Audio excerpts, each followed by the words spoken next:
बिस्मिल्लाहिर्रहमानिर्रहीम। अस्सलामुअलैकुम dear students, I am professor Waqar Ali. आज हम lecture number 13 chapter number 5 arrays and strings की एक्सरसाइज को डिस्कस करेंगे, जिसमें हमारी एक्सरसाइज जो बेस कर रही है question number 1 MCQs based question, question number 2 short question answer and question number 3 जो है वो आपका लॉन्ग क्वेश्चन आंसर पे बेस कर रहा है। सबसे पहले डिस्कस करते हैं क्वेश्चन नंबर 1 को।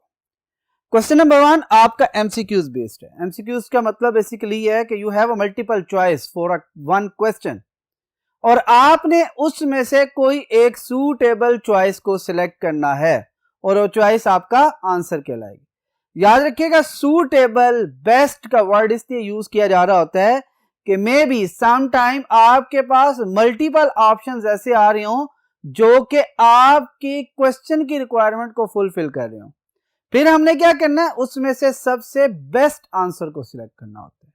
चलें मूव करते हैं टुवर्ड्स एमसीक्यूज। सबसे पहले बात करते हैं, क्वेश्चन है जी, which of the following is correct declaration of array. देखिए यहां पर वो बात कर रहे हैं डिक्लेरेशन ऑफ एन एरे। जब भी बात करते हैं डिक्लेरेशन की, तो डिक्लेरेशन में क्या कहा जाता है, आप डेटा टाइप को स्पेसिफाई करते हैं, एरे नेम का स्पेसिफाई करते हैं, और अगर वन डायमेंशनल एरे है तो उसको स्क्वायर ब्रैकेट के अंदर साइज देते हैं, स्क्वायर ब्रैकेट के अंदर। बात क्लियर होगी। और अगर टू डायमेंशनल एरे है तो कहता है एक स्क्वायर ब्रैकेट की बजाय दो स्क्वायर ब्रैकेट्स आ जाती हैं और दोनों के अंदर आपका क्या होता है, कोई ना कोई इंटीजर वैल्यू दी जा रही होती है।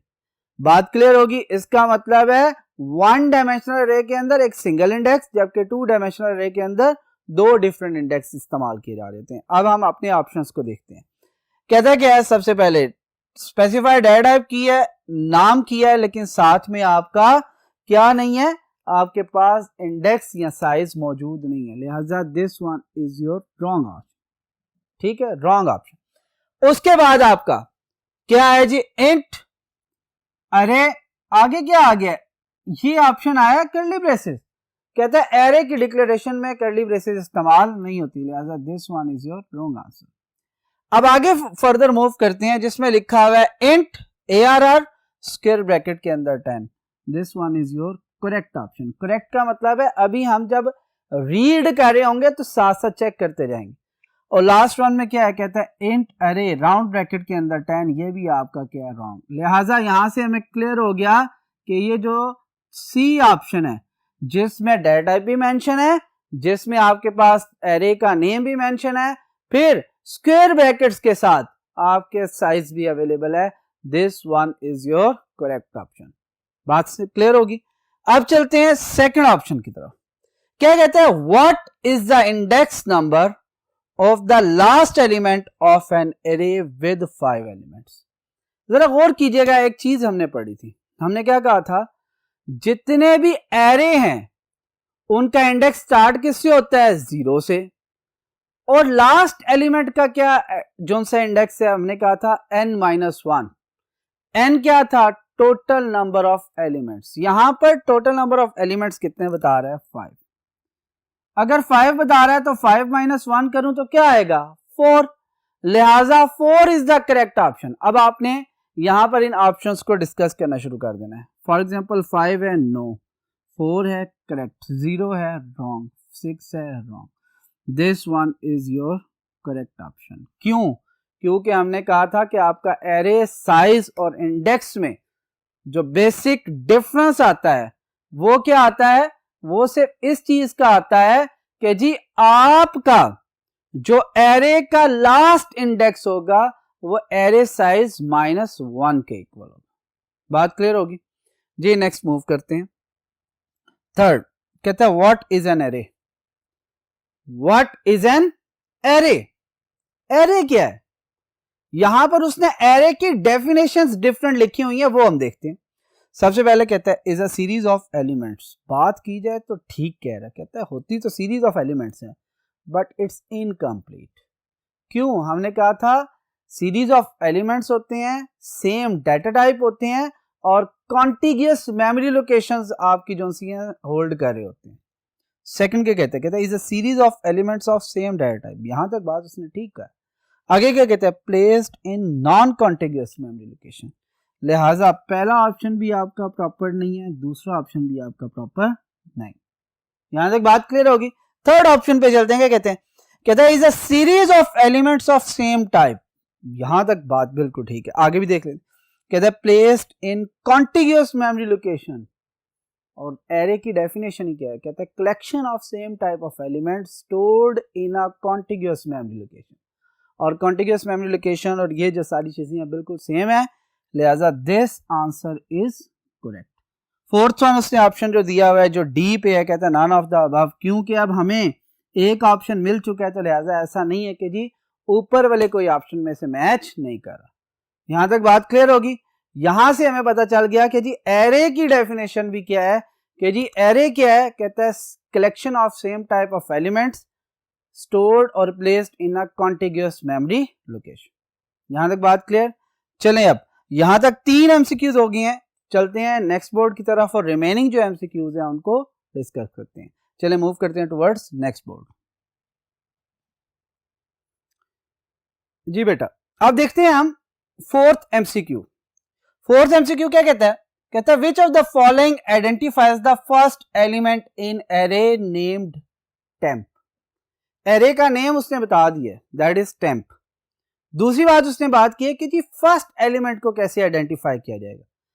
देखिए हमने क्या कहा है कि जी जब भी डिफरेंट इंडेक्सेस पे मूव कर रहा होता है तो सबसे पहला इंडेक्स क्या है 0, लास्ट वन क्या है n-1, और बीच में आपके 1 2 3 अप टू n-1 तक चलते हैं। यहां पे उसने बात की है फर्स्ट एलिमेंट्स की और उसका इंडेक्स क्या होगा 0। लिहाजा अभी हम डिक्लेरेशन के हवाले से भी डिस्कस करके आए हैं कि जब हम एरे के साथ कोई इंडेक्स लिख रहे होते हैं तो it must be written in square brackets. हमेशा किसमें लिखनी है, स्क्वायर ब्रैकेट्स के अंदर लिखनी है। बात क्लियर होगी। अब यहां पे देखें हमारे पास डिफरेंट ऑप्शन है। फॉर एग्जांपल पहला ऑप्शन दिया है टेम्प ऑफ 0, बात बिल्कुल ठीक है। क्यों, उसकी वजह यह है कि टेम्प आपका एरे का नेम है, 0 फर्स्ट इंडेक्स है और आपका स्क्वायर ब्रैकेट्स में लिखा हुआ है, लिहाजा ये ऑप्शन आपका क्या बिल्कुल ठीक है अभी तक। बाकी ऑप्शन भी एग्जिस्ट करते हैं, हो सकता है इससे कोई बेहतर आंसर मिल जाए। अगर कोई बेहतर ना मिला तो this one is your correct and best and suitable answer. ठीक हो गया, आगे चलते हैं। नेक्स्ट क्या है, टेम्प ऑफ 1। 1 तो हो ही नहीं सकता क्योंकि 1 जो सा है वो क्या होगा, सेकंड एलिमेंट होगा। बात क्लियर होगी। इसके बाद देखिए थर्ड, उसने स्क्वायर ब्रैकेट्स यूज नहीं की, लिहाजा ये भी आपका करेक्ट नहीं है, और यहां पर भी आपके स्क्वायर ब्रैकेट नहीं है, लिहाजा ये भी आपका करेक्ट ऑप्शन नहीं है। यहां तक बात क्लियर होगी, कोई इश्यू तो नहीं है। ठीक हो, अब आगे चलते हैं नेक्स्ट ऑप्शन की तरफ। बहुत इंपॉर्टेंट है ये, एरे से रिलेटेड ही अभी तक हमारे सारे के सारे एमसीक्यूज चल रहे हैं। 1 डायमेंशनल एरे के अभी तक हमने सारे कर लिए। अब हो सकता है आपके पास जो सा इससे नेक्स्ट आए वो क्या होगा, 2 डायमेंशनल एरे। जरा गौर कीजिएगा, कहता है which of the following identifies last element of array declared as int a 10 10। मैंने क्या बात की है, n-1 लास्ट होगा, n-1।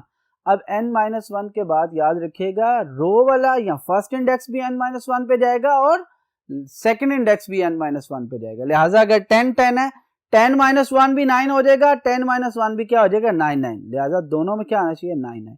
अब जरा फर्स्ट वाले में देखें, उसने क्या किया 10 10 10 10 पॉसिबल ही नहीं, क्योंकि इंडेक्स स्टार्ट कहां से होता है 0 और जाता क्या है n-1 तक, और n क्या है 10 है, तो लिहाजा यहाँ पे 10 पे नहीं जाएगा, 10 से लेस पे जाएगा, दैट इज 9। अब यहाँ पे देखें उसने पहला इंडेक्स तो ठीक दिया लेकिन दूसरा इंडेक्स खराब होने की वजह से इसका आंसर क्या हो गया गलत। क्यों, क्योंकि n जोन है वो क्या था 10, उसने डायरेक्ट n ही लिख दिया, n-1 आना चाहिए। थर्ड ऑप्शन देखें 11 11 11 11 भी पॉसिबल नहीं है। क्यों, क्योंकि n-1 का मतलब है 9, नॉट 11 नॉट 10। और लास्ट में देखें 9 9 लिखा हुआ है, this one is your suitable answer. यहां तक बात क्लियर होगी, कोई इश्यू तो नहीं है। गुड, अब देख लें मैं स्क्वायर के अंदर इसे कोशिश कर रहा हूं लिख रहा हूं ताकि आपको ज्यादा बेहतर तरीके से क्लियर हो सके।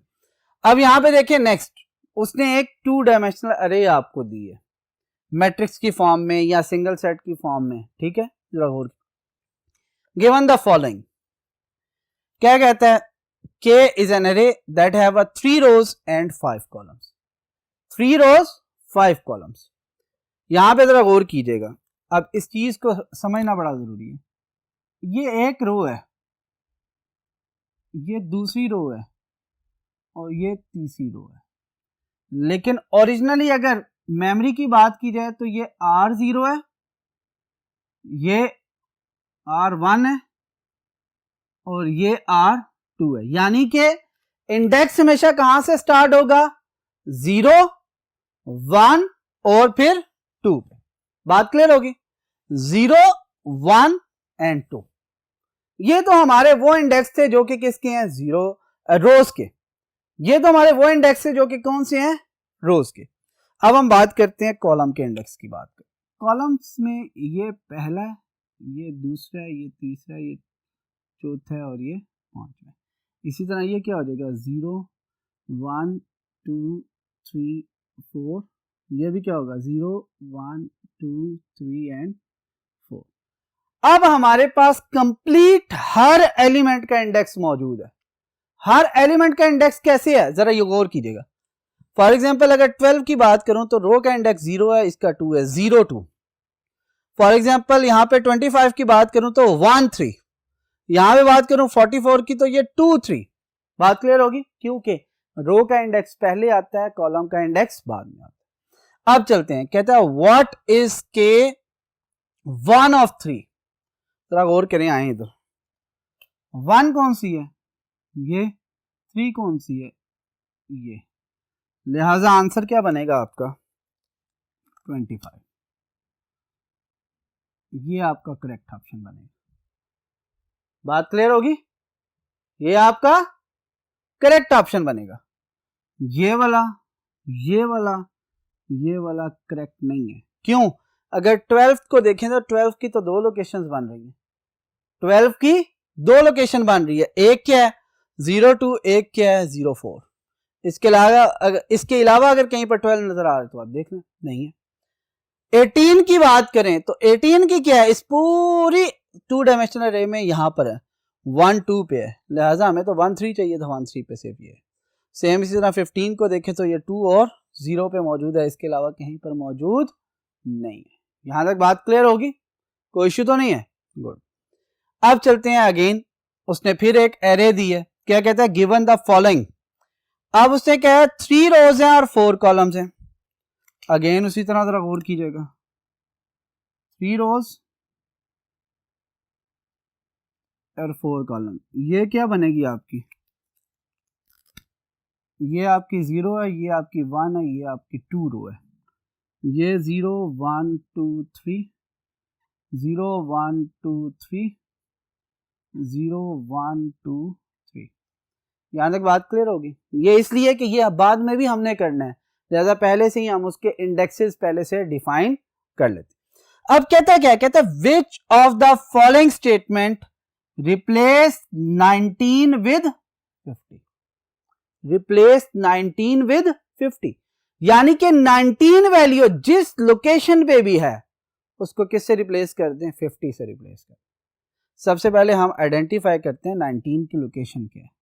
19 इस लोकेशन पे है, 1 एंड 2, यानी कि रो 1 कॉलम 2, रो 1 कॉलम 2। अब यहां पे आए नीचे, क्या कहता है, एरे नेम था उसका 2, 3, 2, 3 तो है ही नहीं, लिहाजा ये स्टेटमेंट आपकी क्या हो जाएगी, गलत।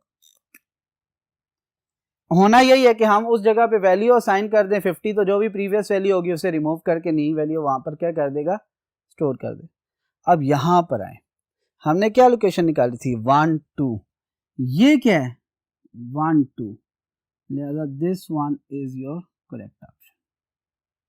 इसके बाद 2, 1, 2, 1 तो क्या बनता है आपका 1, एरे ऑफ 19, 19 तो पॉसिबल ही नहीं है। क्यों, क्योंकि सिंगल इंडेक्स नहीं है, 2 डायमेंशनल इंडेक्स आपका इस्तेमाल होगा, 2 इंडेक्स इस्तेमाल होंगे, एक आपका रो के लिए, दूसरा आपका कॉलम के लिए। और जब ये दोनों इंडेक्स इस्तेमाल हो चुके होंगे तभी आप एग्जैक्ट लोकेशन पे पहुंचेंगे। और दूसरी बात, इसका मैक्सिमम क्या लिखा हुआ है 3, इसका क्या है 4, ये मैक्सिमम 2 तक जा सकता है, ये कहां तक जा सकता है 3 तक। क्यों, क्योंकि जो इंडेक्सेस होते हैं वो 0 से स्टार्ट होकर n-1 तक जाते हैं। इसका मतलब है 3 - 1 2 होगा, 4 - 1 3 होगा। तो ये डिटेल में ही, लिहाजा this one is your correct option. Last जो उनसे एमसीक्यू है 8 नंबर, वो देखते हैं। कहते हैं विच of the following functions is used to append a string on to the end of another string। कहता है आपके पास 4 डिफरेंट फंक्शंस दिए हैं, for example strcpy, strcat, strlength, strcompare। कहता है इन चारों में से ये बताएं वो कौन सा फंक्शन है जिसका काम क्या है कि एक स्ट्रिंग को दूसरी स्ट्रिंग के आगे अपेंड कर देना, ज्वाइन कर देना, लिंक कर देना, ऐड कर देना एक स्ट्रिंग के एंड पर। यह बड़ा इंपॉर्टेंट है। और उसके लिए याद होगा हमने कहा था स्ट्रिंग कैट का एक फंक्शन है जो कि बेसिकली क्या करता है, कंकेटिनेट करता है, ज्वाइन करता है, अपेंड करता है। बात क्लियर होगी। लिहाजा यहां से बिल्कुल स्ट्रेट फॉरवर्ड आंसर आपका क्या बनेगा, strcat। क्यों? उसकी वजह यह है कि strcpy जो स्ट्रिंग कॉपी है उसका काम क्या है, कॉपी करवाना स्ट्रिंग को। इसका मतलब है जो भी प्रीवियस वैल्यू एक स्ट्रिंग की होगी वो रिमूव होके नई वैल्यू वहां पर कॉपी हो जाएगी। स्ट्रिंग कैट का काम है ज्वाइन करवाना दो स्ट्रिंग को आपस में, लेकिन जो दूसरी स्ट्रिंग होगी वो पहली के एंड पर होगी। फिर क्या है str लेंथ, ये क्या करता है बेसिकली किसी भी स्ट्रिंग की जो मेमोरी में प्लेस हुई होती है उसकी लेंथ फाइंड करके बताता है। स्ट्रिंग कंपेयर कहता है ये बेसिकली क्या करता है, ये दो स्ट्रिंग्स को आपस में कंपेयर करता है और कोई इंटीजर वैल्यू रिटर्न करता है। ये हमने पढ़ा था कि 0 अगर करे तो आपका क्या होगा कि दोनों स्ट्रिंग सेम है, अगर पॉजिटिव करे तो इसका मतलब है पहले वाले स्ट्रिंग की जो फर्स्ट डिसिमिलर कैरेक्टर है उसकी आस्की वैल्यू सेकंड वाले जो कॉरेस्पॉन्डिंग कैरेक्टर है उसकी आस्की वैल्यू से ग्रेटर है। और अल्टरनेट में हमने कहा था कि अगर आस्की वैल्यू स्मॉलर होगी, ठीक है, तो वो क्या होगा, फर्स्ट जो स्ट्रिंग का फर्स्ट डिसिमिलर कैरेक्टर है तो वो नेगेटिव में आंसर आ जाए। यहां तक बात क्लियर होगी। यहां तक हमारे तमाम के तमाम एमसीक्यूज क्या हो चुके हैं, कंप्लीट हो चुके हैं। अब हम मूव करते हैं टुवर्ड्स नेक्स्ट बोर्ड और फिर क्वेश्चन नंबर 2 जो कि हमारा शॉर्ट क्वेश्चन से रिलेटेड है उसको डिस्कस करते हैं। चले मूव करते हैं टुवर्ड्स नेक्स्ट बोर्ड। जी डियर स्टूडेंट्स, अब हम बात करेंगे क्वेश्चन नंबर 2 यानी कि शॉर्ट क्वेश्चंस आंसर्स के हवाले से। शॉर्ट क्वेश्चंस आंसर्स के बारे में हम बहुत ज्यादा डिटेल में डिस्कशन में नहीं जाएंगे। मैं थोड़ा सा उसको एक्सप्लेन करने के बाद उसका लेक्चर नंबर बता दूंगा ताकि आप वहां से उस टॉपिक के बारे में कंप्लीट डिटेल जो सी है वो देख सकें। फॉर एग्जांपल क्वेश्चन नंबर 1 देखते हैं। इसके अंदर जो पार्ट 1 है कहता है डिफाइन एरे एंड समथिंग, इसके हवाले से उसने इसके एडवांटेजेस को डिस्कस करने की बात की। कहता है एरे क्या थी, एरे की डेफिनेशन अभी हम डिस्कस करके आए हैं। क्या कहता है, कहता है same type of elements stored in a contiguous memory location. फिर हमने याद कीजिएगा कि इसके एडवांटेजेस के बारे में एक चीज डिस्कस की थी।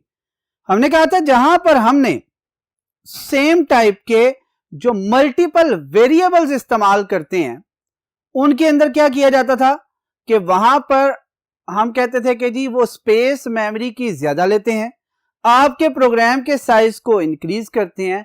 उसकी जगह हमने क्या कहा था कि एरे को यूज कर लें ताकि with a single variable name and having multiple elements हम क्या कर सकते हैं, उस प्रोग्राम के साइज को रिड्यूस कर सकते हैं। यहां तक बात क्लियर होगी। ये देख लीजिएगा साथ में मेंशन किया हुआ है, लेक्चर नंबर 1 है चैप्टर नंबर 5 के अंदर। फिर बात करता है difference between 1 dimensional and 2 dimensional अरे। 1 डायमेंशनल अरे की अगर बात करें तो इसका लिए लेक्चर नंबर 2 हमने डिस्कस किया था कि जी आप जब एरे को डिक्लेयर कर रहे होते हैं तो विद अ सिंगल इंडेक्स करते हैं, यानी कि एक सिंगल स्क्वायर ब्रैकेट इस्तेमाल कर रहे होते हैं at the end of the array name. जबकि दूसरी तरफ 2 डायमेंशनल अरे में आपके पास क्या होता है कि 2 डिफरेंट इंडेक्सेस इस्तेमाल कर रहे होते हैं और वो रोज और कॉलम्स को रिप्रेजेंट करते हैं। 1 डायमेंशनल अरे आपकी क्या होती है, एक लीनियर लिस्ट बन रही होती है, जबकि आपकी 2 डायमेंशनल अरे कैसी होती है जिसके अंदर वो एक लॉजिकली टेबुलर शेप बन रही होती है। फिर क्या बात की थी, कहता है कि जी आपकी 1 डायमेंशनल अरे जो सी है वो हम जहां पर सिंगल जो सा लीनियर एक लिस्ट बना रही होती हैं वहां पर इस्तेमाल करते हैं। जहां पर हमारा डाटा रॉज और कॉलम्स के अंदर डिवाइड होता है वहां पर हम क्या कर रहे होते हैं, 2 डायमेंशनल अरे इस्तेमाल करते हैं।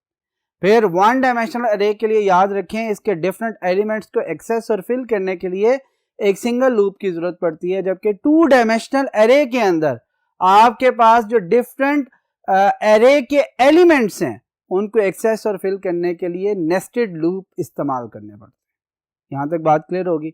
बाकी इनकी फर्दर डिटेल आपकी लेक्चर नंबर 2 और लेक्चर नंबर 5 में एग्जिस्ट कर रही है, आप उसे डिटेल में देख सकते हैं। देन बात करते हैं what is the purpose of size of operator. हमने बात की थी बड़ी डिटेल में लेक्चर नंबर 4 के अंदर और कंप्लीट डिस्कशन हुई थी कि साइज ऑफ ऑपरेटर का बेसिक पर्पस ये है कि वो ये बताता है कि जी मेमोरी के अंदर इसने टोटल नंबर ऑफ बाइट्स कितने रिजर्व किए हैं।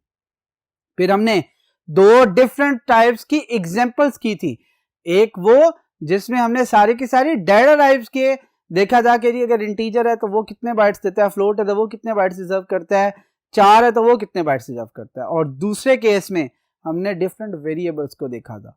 हमने कहा था अगर सिंगल वेरिएबल है यानी कि एरे नहीं है तो वो तो उतने बाइट्स ही लेगा जो कि डाटा टाइप मेंशन करती है, लेकिन अगर एरे की फॉर्म में है तो फिर ये क्या करेगा, साइज ऑफ डिफरेंट साइज देगा। क्यों? क्योंकि वो जो एक सिंगल वेरिएबल है, वो जो एक वेरिएबल के लिए या एक डाटा टाइप एक सिंगल वेरिएबल के लिए जो सी आपकी स्पेस रिजर्व करती है उसको नंबर ऑफ एलिमेंट से मल्टीप्लाई करें तो वो फिर आपको देता है टोटल। यानी कि अगर मैं एक इंटीजर अरे बनाता हूं जिसके अंदर टोटल नंबर ऑफ एलिमेंट्स 4 हैं और डाटा टाइप का एक वेरिएबल जो है 4 बाइट्स देता है, तो लिहाजा 4 into 4 टोटल जो एरे होगी वो 16 बाइट्स रिजर्व कर रहा होगा।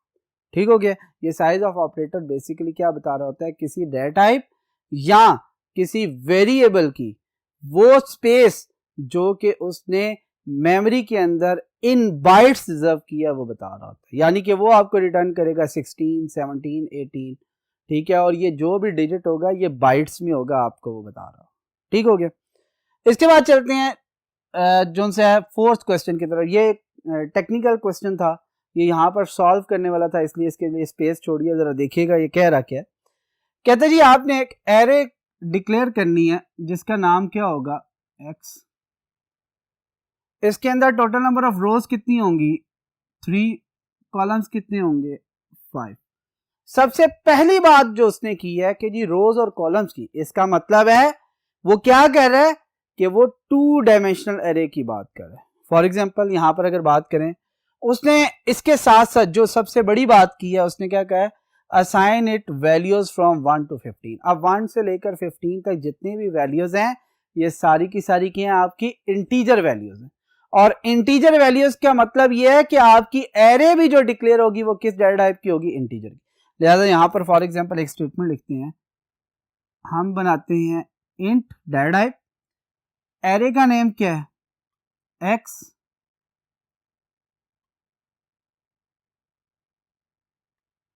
यहां तक बात क्लियर होगी।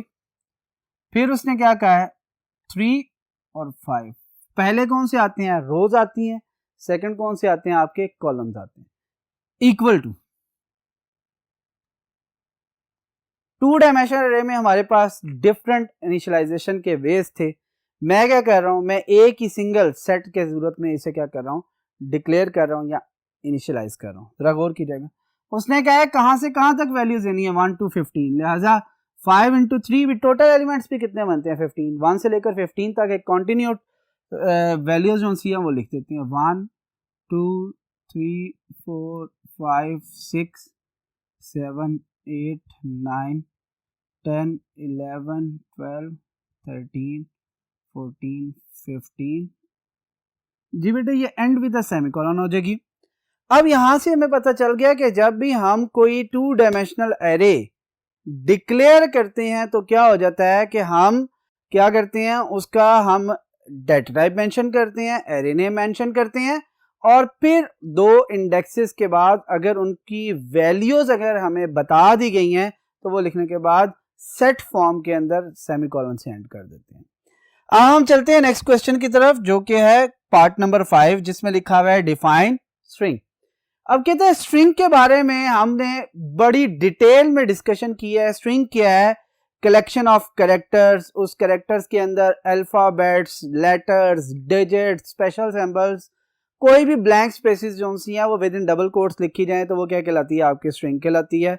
ये complete question, complete lecture number 8 में है, जहां पर हमने स्ट्रिंग का इंट्रोडक्शन देखा था, वहां से आप कंप्लीट डिस्कस कर सकते हैं। बट मेक श्योर उसने शॉर्ट क्वेश्चन के हवाले से डिस्कशन की है, तो स्ट्रिंग की डेफिनेशन के बाद सिर्फ उसकी जो रिप्रेजेंटेशन है वही बनानी है, इसके अलावा कोई इसकी डिक्लेरेशन और बाकी चीजों को डिस्कस यहां पर नहीं करना। देन पार्ट नंबर 6 है what is the advantage of using cin dot get. Lecture number 10 के अंदर सीन डॉट गेट से रिलेटेड हमने बड़ा डिटेल डिस्कशन की है। आपने क्या करना, सीन डॉट गेट के सिंपल वेज में ये किस लिए इस्तेमाल होती है, ये सबसे पहली बात, इसका एडवांटेज क्या है, फिर उसके बाद जो मेन चीज आती है एडवांटेज के बाद आपने ये बताना है कि सी इन के ऊपर इसका बेनिफिट क्या है। मेन डिफरेंसेस पे चले जाएं जो लास्ट 3-4 हमने डिस्कस किए थे कि जी सीन के जरिए हम integer, floating point, character, string सारी चीजें रीड कर सकते हैं। सीन डॉट गेट प्योर आपका स्ट्रिंग इनपुट फंक्शन है या कैरेक्टर अरे को इनपुट करने के लिए इस्तेमाल किया जाता है। सीन जो सी है वो ब्लैंक स्पेस पे क्या हो जाती है? टर्मिनेट करती है, जबकि cin dot get blank spaces को होल्ड करता है। सीन डॉट गेट जो है उसके साथ स्ट्रीम ऑपरेटर यानी कि इंसर्शन ऑपरेटर इस्तेमाल नहीं किए जाते, जबकि सीन के साथ इंसर्शन ऑपरेटर इस्तेमाल किए जाते हैं। ये सारी चीज़ें आपने जो सी हैं ये मेंशन करनी है, और ये बेनिफिट्स किसके हैं? सीन डॉट गेट के। बात क्लियर होगी? ये आपने लेक्चर नंबर 10 के अंदर अगर आप देखेंगे तो ये सारी की सारी डिटेल आपको मिल जाएगी। बट मेक श्योर प्रिसाइज लिखना है। क्यों प्रिसाइज लिखना है? उसकी वजह यह है कि ये शॉर्ट क्वेश्चन है। शॉर्ट क्वेश्चन का आंसर जो है वो टू द पॉइंट होना चाहिए और शॉर्ट होना चाहिए। ठीक है, इस तरह के क्वेश्चन लॉन्ग क्वेश्चन में भी आएंगे, बताऊंगा कि किस तरह अटेम्प्ट करने हैं, कैसे उसको डिस्कस करना है। फिर आगे क्वेश्चन आ गया difference between string copy and string compare. अब अगर हम देखें स्ट्रिंग कॉपी का बेसिक पर्पस क्या था? एक स्ट्रिंग की वैल्यू को दूसरी में कॉपी कर देना, और स्ट्रिंग कंपेयर बेसिकली क्या करता है? दो स्ट्रिंग वैल्यूज को कंपैरिजन करता है आपस में। यहां पर मेंशन किया हुआ है लेक्चर नंबर 11। लेक्चर नंबर 11 में याद रखिएगा सिर्फ स्ट्रिंग कॉपी है, जबकि लेक्चर नंबर 12 में आपका कौन सा आपको मिलेगा? जो सा है स्ट्रिंग कंपैरिजन। और इसका मतलब है कि आपको दो लेक्चर थोड़े से रिव्यू करने पड़ेंगे। स्ट्रिंग कॉपी की कंप्लीट डिटेल है, स्ट्रिंग कंपेयर की कंप्लीट डिटेल है। स्ट्रिंग कॉपी जो है वो वैल्यू असाइन करवाता है, स्ट्रिंग कंपेयर बेसिकली आपका क्या करता है? कंपैरिजन करके कोई इंटीजर वैल्यू आउटपुट की बेस पे आपको दे रहा होता है। कोई इंटीजर वैल्यू वो 0 भी हो सकती है, पॉजिटिव वैल्यू भी हो सकती है, नेगेटिव वैल्यू भी हो सकती है। फिर उसके बाद आपके पास difference between string length and string cat है। स्ट्रिंग लेंथ जो है वो आपको लेक्चर नंबर 12 में मिल जाएगा, लेकिन स्ट्रिंग कैट बेसिकली याद रखिएगा वो आपको कहाँ मिलेगा? लेक्चर नंबर 11 के अंदर, क्योंकि टॉपिक की डिवीजन कुछ इस तरह थी जिसमें हमने स्ट्रिंग कॉपी और स्ट्रिंग कैट को इकट्ठा पढ़ा था, और फिर स्ट्रिंग लेंथ के साथ स्ट्रिंग कंपैरिजन को देखा था। इस चीज़ को देखिएगा। कंप्लीट स्ट्रिंग लेंथ का बेसिक काम क्या है? आपका स्ट्रिंग की लेंथ को मैयर करना जो कि आपकी मेमोरी के अंदर स्टोर हुई है, जबकि स्ट्रिंग का जो सा आपका कैट है, स्ट्रिंग को कंकैटिनेट करना है, स्ट्रिंग को जो ज्वाइन करना है, वो बेसिकली स्ट्रिंग कैट फंक्शन है। और ये लेक्चर नंबर जो है 11 के अंदर डिटेल से डिस्कस किया गया है, इसके सिंटैक्स, इसकी बाकी वर्किंग सारी की सारी। यहाँ पर हमारा क्वेश्चन नंबर 2 जो है वो क्या हो जाता है? कंप्लीट हो जाता है। क्वेश्चन नंबर 2 कंप्लीट होने के बाद अब हम मूव करेंगे टूवर्ड्स क्वेश्चन नंबर 3, और क्वेश्चन नंबर 3 के बारे में देखने के लिए हम मूव करेंगे टूवर्ड्स फर्स्ट बोर्ड। चले मूव करते हैं टूवर्ड्स फर्स्ट बोर्ड। जी डियर स्टूडेंट्स, यहाँ पर अब हम क्वेश्चन नंबर 3 को थोड़ा सा देखते हैं। ये याद रखिएगा लॉन्ग क्वेश्चन आंसर से रिलेटेड ये सारा का सारा है। इसमें टोटल 4 क्वेश्चन एक्सरसाइज के अंदर गिवन है, और ये 4 क्वेश्चन भी याद रखें ये मोस्टली बेस कर रहे हैं उन्हीं शॉर्ट क्वेश्चंस के ऊपर जो कि हम डिस्कस करके आ चुके हैं डिफरेंट लेक्चर्स के अंदर। फिर अभी शॉर्ट क्वेश्चंस को जब डिस्कस किया है लास्ट बोर्ड पे तो हमने देखा है ये सारे के सारे टॉपिक डिस्कस कर चुके हैं। जैसे कि फर्स्ट उसने लिखा हुआ है लेक्चर क्वेश्चन नंबर 1 जो पार्ट 1 है, कहता है what is an array, explain 1D array in detail with example. वहां पर इसके अगेंस्ट 2 डिफरेंट क्वेश्चन शॉर्ट करके दे दिए थे। अब यहाँ पर देखें लेक्चर नंबर 1 के अगेंस्ट अगर जो हम एरे की डेफिनेशन है उसको हम कहाँ से पिक करेंगे? लेक्चर नंबर 1 के अंदर, और एरे की डेफिनेशन बार बार डिस्कस की जा चुकी है कि जी collection of same type of elements placed in a contiguous memory location is known as array, ये इसकी डेफिनेशन है। फिर उसके बाद हम क्या कहते हैं, वन डायमेंशनल एरे को एक्सप्लेन करते हैं और वन डायमेंशनल एरे की जो एग्जांपल्स हैं उनमें से कोई एक या दो एग्जांपल्स यहाँ पे लिख देंगे, मिनिमम एक एग्जांपल लिखना लाजमी है। याद रखिएगा जो आपको बोर्ड के अंदर जो सॉल्व करना है लॉन्ग क्वेश्चन के लिए, उसकी वर्थ के लिए मटेरियल भी उतना प्रोवाइड करना लाजमी है। लेक्चर नंबर 1 में हमने एरे की डेफिनेशन वहां से कॉपी करेंगे एरे को, फिर हम उसके बाद जो सा है लेक्चर नंबर 2 के अंदर जो सा वन डायमेंशनल एरे को थोड़ा सा एक्सप्लेन करेंगे, फिर उसकी जो सी डिक्लेरेशन की थोड़ी सी बात करेंगे और फिर उसके बारे में जो सा हम उसकी एक एग्जांपल दे के जो सा डिस्कस कर लेंगे ताकि ज़्यादा बेहतर। इसकी ग्राफिकल रिप्रेजेंटेशन भी जो सी है वो बीच में ऐड कर सकते हैं, जिसकी वजह से आपके क्वेश्चन की जो सी वर्थ है वो बहुत ज़्यादा इंक्रीज हो जाएगी। और आपको पता है कि जी बहुत ज़्यादा मार्क्स कंटेन कर रहा होता है तो आपको अच्छे खासे मार्क्स यहाँ से मिल जाएंगे, बल्कि एग्जामिनर के पास कोई ऐसा ऑप्शन भी नहीं होगा कि वो आपके मार्क्स को डिडक्ट कर सके। क्वेश्चन नंबर 2 जो सा इसका कहते हैं एक्सप्लेन 2D अरे इन डिटेल विद एग्जांपल, उसी से नेक्स्ट लेक्चर है हमारा जो सा लेक्चर नंबर 5 की बात करें, उसके अंदर 2 डायमेंशनल अरे की कंप्लीट डिस्कशन की गई है। उसके अंदर उसमें बताया गया कि जी एरे के साथ दो इंडेक्स होते हैं, एक रो के लिए और एक कॉलम के लिए, और आपको पता है रोज और कॉलम का जो इंटरसेक्शन होता है वो टेबल बनता है। अब जो टेबल फॉर्म है या ग्रिड फॉर्म है वो बेसिकली लॉजिकल रिप्रेजेंटेशन है किसकी, 2 डायमेंशनल एरे की। और हमने कहा था कि इसको एक्सेस करने के लिए या फिल करने के लिए आपको नेस्टेड लूप यानी कि 2 लूप चाहिए या loop with in a loop चाहिए, ताकि वो ज़्यादा बेहतर तरीके से क्या कर सकें, आप जो सा इसे देख सकें और वर्किंग कर सकें। ठीक हो गया। इसकी एग्जांपल उसके साथ गिवन है 2 डायमेंशनल अरे की, वो आप डिटेल में उससे देख सकते हैं। फिर जो 2 डायमेंशनल की एक अरे की जो रिप्रेजेंटेशन है विद इंडेक्स नंबर्स, वो अगर आप डायग्राम इसमें डालेंगे तो वो ज़्यादा बेहतर तरीके से आपको आंसर जो है मार्क्स अवार्ड करवाएगा। उसके बाद क्वेश्चन नंबर 3 है what are string, how strings are defined in C++। String के हवाले से भी शॉर्ट क्वेश्चन में देख के आए हैं, वहाँ पर से स्ट्रिंग का ये देखा था कि स्ट्रिंग की डेफिनेशन क्या है, फिर उसके बाद ये देखा था कि जी इसकी रिप्रेजेंटेशन कैसी होती है। यहाँ पर अब ये देखें उसने कहा है कि how strings are defined in C++। Lecture number 8 के अंदर स्ट्रिंग का इंट्रोडक्शन दिया हुआ है कि स्ट्रिंग क्या होती है, किस किस चीज़ पे बेस कर रही होती है, क्या क्या चीज़ें कंटेन कर सकती है। फिर उसके साथ साथ जो उसके डिफरेंट चीज़ है वो क्या है आपकी, वो है आपका उसका डिक्लेरेशन का मैकेनिज़्म। उसमें बताएंगे कि डिक्लेयर करते हुए आप कैरेक्टर अरे की फॉर्म में इसे स्टोर कर रहे होते हैं, और जब कैरेक्टर अरे की फॉर्म में ये स्टोर होती है तो 1 डायमेंशनल कैरेक्टर अरे होती है। वो जब डिक्लेयर होती है तो मेमोरी के अंदर किस तरह आपके जो वैल्यू है स्ट्रिंग उसको स्टोर करती है, ये फिजिकल रिप्रेजेंटेशन या लॉजिकल रिप्रेजेंटेशन जो टेबुलर फॉर्म में आपकी आए या 1 डायमेंशनल अरे में आए उसका, और एंड पे \0 जो ऑटोमेटिकली प्लेस होता है उसके बारे में बताना जो सा ये ज़रूरी है। ये आपका किस में क्वेश्चन में आ जाएगा, स्ट्रिंग और उसकी डेफिनेशन के हवाले से और उसकी किस तरह डिफाइन की जाती है इसके बारे में। क्वेश्चन नंबर 4 में बात कर रहा है वो जी डिफरेंट 4 फंक्शंस के हवाले से, जो कि लेक्चर नंबर 11 और लेक्चर नंबर 12 है। उसके अंदर चारों के चारों स्ट्रिंग के जो मेन फंक्शंस हैं इनको डिस्कस किया गया है।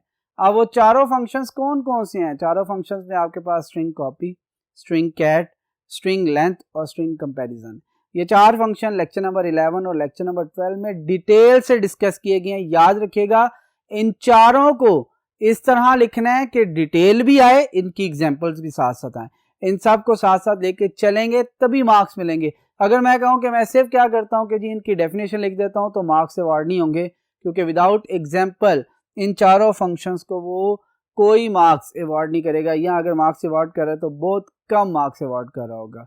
बात क्लियर हुई। यानी कि स्ट्रिंग कॉपी के बारे में जब आप लिख रहे हो तो आपको ये पता होना चाहिए कि स्ट्रिंग कॉपी बेसिकली क्या करता है, वैल्यूज कॉपी करता है। उसकी रिप्रेजेंटेशन में बताया कि जी जो str2 है वो str1 में वैल्यू कॉपी कर रहा होता है। ग्राफिकल वे से बता दें, थ्योरेटिकल वे से बता दें, ये आपके ऊपर बेस करता है।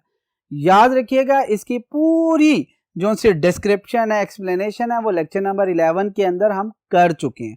अब strcat जोन्स है जो कि सेकंड आपका पार्ट है लेक्चर नंबर 11 का ही, उसको भी कंप्लीट डिस्कस किया जा चुका है। इनको अगर आप देखेंगे और नोट्स में बनाने की कोशिश करेंगे तो आप ज़्यादा बेहतर तरीके से पहले नोट्स बना लेंगे, और जब इसे सॉल्व करेंगे पेपर के ऊपर तो बहुत अच्छे तरीके से, और एक वाइट स्पेस होती है जिसके अंदर आप जो सा इसे सॉल्व कर सकते हैं। बात क्लियर होगी। यहाँ तक हमारी बेटा एक्सरसाइज जो सी है वो कंप्लीट हो जाती है। उम्मीद है कि आज का लेक्चर आपको समझ आया होगा। इंशाल्लाह नेक्स्ट लेक्चर में आपसे फिर मुलाकात होगी। Thank you. अल्लाह।